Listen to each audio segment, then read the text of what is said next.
जयपुर में आयोजित हो रहे जयपुर लिटरेचर फेस्टिवल के 18वें संस्करण में विभिन्न प्रकार के नवाचार भी देखने को मिल रहे हैं। मूक बधिर प्रतिभागियों के लिए बाधा मुक्त वातावरण बनाने के उद्देश्य से हर सत्र में सांकेतिक द्विभाषीय रखा गया है, जो सत्र में हो रही चर्चाओं को सांकेतिक भाषा में प्रस्तुत कर रहा है।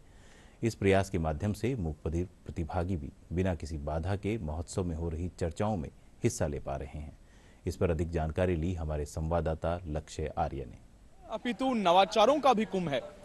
पिछले साल बाधा मुक्त वातावरण और बाधा मुक्त संवाद हो सके, इसके लिए एक नवाचार किया गया। नूपुर संस्थान द्वारा हर सेशन में एक इंटरप्रिटेटर रखा गया, जिसके माध्यम से मूक बधिरों को सांकेतिक भाषा के माध्यम से जो सत्र है उसकी जानकारी प्रदान की गई। इसी नवाचार को इस बार कायम रखा गया है। हमारे साथ में नूपुर संस्थान की टीम मौजूद है। वहीं जिस प्रकार से सांकेतिक भाषा के माध्यम से जो बाधा मुक्त वातावरण है उसको कायम रखने का प्रयास किया जा रहा है, उसके बारे में बात करते हैं मनोज जी से। मनोज जी, जो ये नवाचार है इसके बारे में बताइए, किस प्रकार से पिछले साल शुरुआत हुई और अभी तक और आगे भी इसको कायम रखने का प्रयास किए जा रहे हैं। जयपुर लिटरेचर फेस्टिवल के लास्ट एडिशन में हमने संवाद पे बात की थी और आज हम लोग बात कर रहे हैं उत्सव की।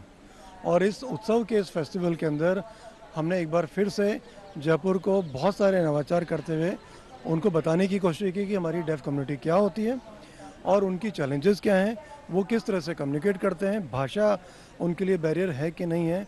जैसे मैं बात कर रहा हूँ, मेरी साथी संकेतों में बात कर रही है, लेकिन अगर मैं बहुत सारी बात आपको जब ज़रूरी बातें बता रहा हूँ और अगर मैंने इसके हाथ रोक दिए तो ये बात हमारी डेफ कम्युनिटी तक नहीं पहुँचेगी।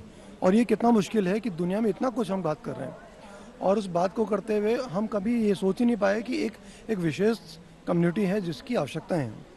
उस आवश्यकता को पूरा करते हुए हमने ये इंक्लूसिव बनाने की जेएलएफ को कोशिश की। और इस बार ये हो गया है कि थोड़ा सा नवाचार और हमने किया है।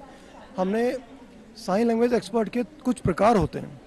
एक होता है प्रोफेशनल इंटरप्रेटर, एक होता है आपका कोडा इंटरप्रेटर, एक होता है आपका सोडा इंटरप्रेटर। कोडा मतलब चिल्ड्रंस ऑफ डेफ एडल्ट।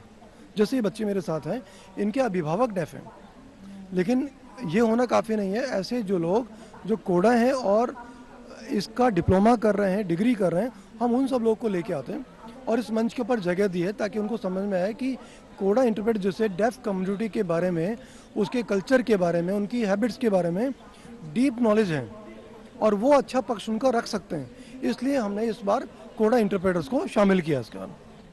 इस प्रकार से कोडा इंटरप्रेटर की बात हमने की, तो अगर हम बाधा मुक्त वातावरण की बात कर रहे हैं, साहित्य का महाकुंभ है, साहित्य में चर्चाओं की बात हो रही है, वार्ताओं की बात हो रही है, ऐसे में कोडा और सोडा जो दो आपने टर्म्स यूज करी, उनके आपने रोल बताए, परंतु जो साथ में हम बात कर रहे हैं बाधा मुक्त वातावरण की, तो ये तो महाकुंभ की बात हुई, साहित्य महाकुंभ यानी जेएलएफ की।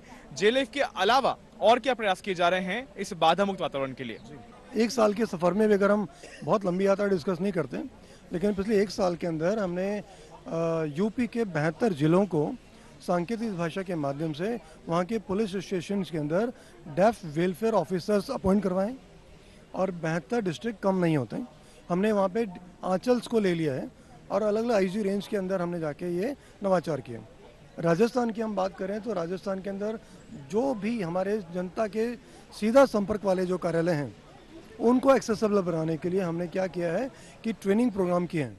और मज़े की बात यह है कि अभी 3 एडिशन हम कर चुके हैं, जैसलमेर, झुंझुनू और रिसेंटली हमने भरतपुर कंप्लीट किया।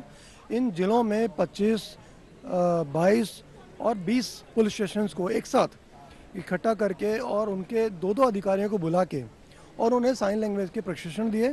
और जब भी आपातकाल में जब किसी डेफ को आवश्यकता हो और उसकी बात को थाने में जाके वो कंप्लेंट करना चाहे तो उसके बाद सही तरीका हो और वहाँ जो मौजूद लोग हों वो उनको ये ना समझे कि उसे कोई मानसिक परेशानी है, तो वो जब आएंगे तो बहुत आसानी से उनकी बात समझी जाए और उनके लिए उचित विकल्प उपलब्ध करवा दिए जाएँ।